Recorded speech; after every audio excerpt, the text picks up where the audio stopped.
વેકેશનમાં વિશ્વની સૌથી ઊંચી પ્રતિમા સ્ટેચ્યુ ઓફ યુનિટીને નિહાળવા માટે દૂર દૂરથી પ્રવાસીઓ આવી રહ્યા છે, ત્યારે તેમને આ વધતી ગરમીમાં રાહત મળે તે માટે તંત્ર ખાસ પ્રયોગો કરી રહ્યું છે. પ્રવાસીઓની સુવિધા માટે અહીં એસી બસ સેવા ઉપલબ્ધ કરવામાં આવી છે, જેનાથી પ્રવાસીઓ અલગ અલગ સ્થળે આસાનીથી પહોંચી શકે.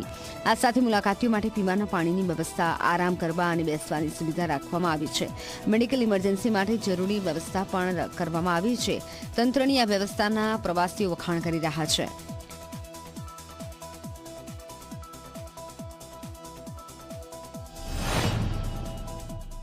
વ્યૂ ગેલેરીમાં ને બધી ફૂલ સેન્ટ્રલ એસી છે, તેમજ ઠંડા પાણી પીવાની વ્યવસ્થા છે. આજુબાજુમાં તડકો ન લાગે એ માટે શેડ બનાવેલા છે, એટલે અહીંયા તમને ક્યાંય પણ ગરમીનો સેજ પણ અનુભવ થવાનો નથી.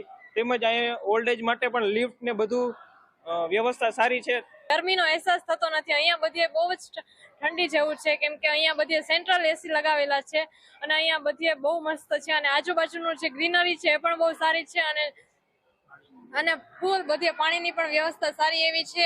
शेडेड वॉकवेज यहाँ कंस्ट्रक्ट किए गए हैं, उसमें स्प्रिंकलर की व्यवस्था की गई है, जगह जगह लोगों के बैठने के लिए शेड्स का अरेंजमेंट किया गया है.